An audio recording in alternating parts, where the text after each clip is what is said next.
Alors, hey, on est en plein mois de Marie, hein? Là, avec les fêtes, les grandes fêtes là, de la Pentecôte, l'Esprit Saint.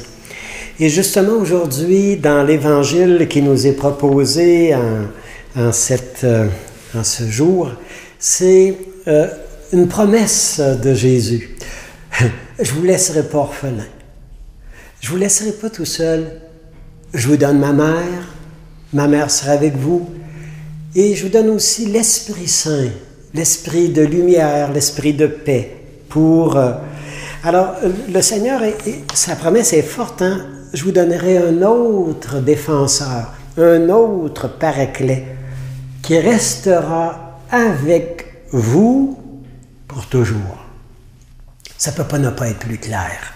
C'est pour toujours. Et vous le connaissez déjà, hein, l'Esprit, car il demeure auprès de mon Père, auprès de vous. Et non, je viens à vous et je me manifesterai à vous. Il va se manifester en nous parlant dans le cœur. Il va se manifester en nous refaisant des forces jour après jour. Il va nous manifester en nous donnant la parole qu'il faut dire à l'enfant, le geste qui réconforte, le regard qui ressuscite l'autre. Le Père Yves Girard a une très très belle pensée. Alors, il dit, vous savez, il faut veiller. Veiller, dit Jésus. Mais veiller, c'est pas rester sur nos gardes. C'est pas être dans l'inquiétude. Est-ce que l'enfant va rentrer? Est-ce qu'il ne rentrera pas? Non. Veiller, c'est de s'endormir dans la confiance. Et faire confiance que si l'enfant est dans les mains du Père, si Jésus marche avec lui, il ne peut rien lui arriver. Veiller, c'est pas demeurer sur le qui-vive, dit Yves Girard, mais s'endormir dans la confiance. Et c'est encore Yves Girard qui dit, vous savez comment on fait pour garder un vase brisé, un vase qui a été vraiment brisé. Vous savez comment on fait pour le garder plein d'eau? On le garde dans l'océan. On le garde dans la rivière. On le plonge. Alors il faut se plonger dans cet esprit.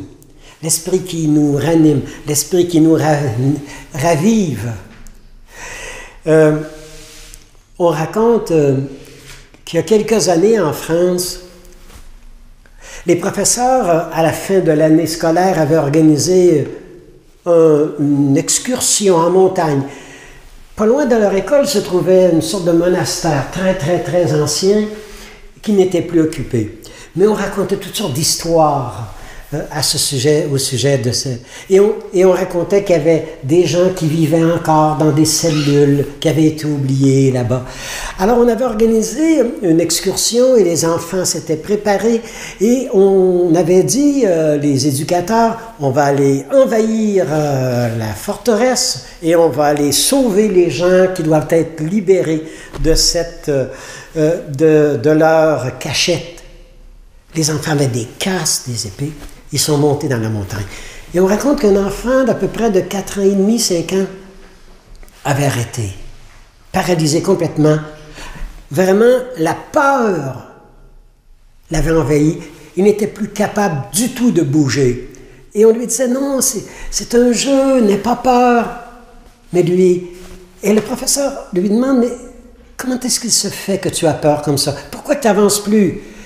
Et l'enfant a répondu, mon père n'est pas là avec moi pour monter dans la montagne, mon père est à Paris. Et les éducateurs se sont posé la question en revenant, mais tous les autres enfants, leurs parents n'étaient pas là. Pourquoi que lui n'a pas été capable? Et son père était à Paris.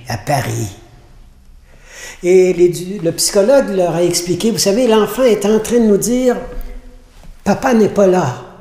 Alors, j'ai pas le courage, j'ai pas la force de me battre, j'ai pas la force d'avancer. Je suis comme paralysé. Mon père est pas là.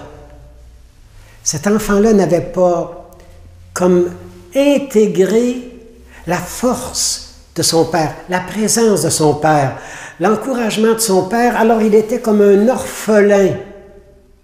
Jésus nous dit, je ne vous laisserai pas tout seul comme ça. Je vais être avec vous, je vais faire la route avec vous, je vais vous devancer, je passerai devant, j'enlèverai les obstacles, mais je serai avec vous. Alors, demandons à l'Esprit qui nous guide, l'Esprit qui nous envahit, l'Esprit qui nous accompagne, l'Esprit qui nous ne laisse jamais seuls.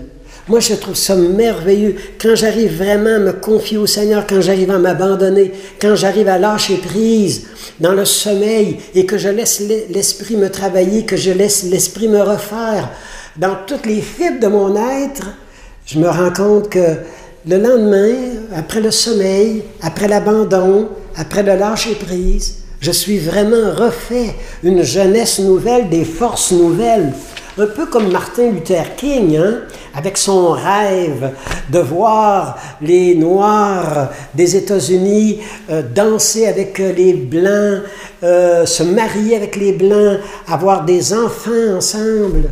Et que, alors c'est un rêve, puis il y croyait à son rêve comme pasteur. Et c'est lui qui faisait cette prière un jour, avec toi Seigneur, avec ton esprit. Je rêve d'un monde où personne ne souffrira, où personne ne pleurera. Je rêve que les enfants jouent sous le regard attendri de leurs parents. Je rêve que les vieillards sourient, entourés de l'affection des leurs.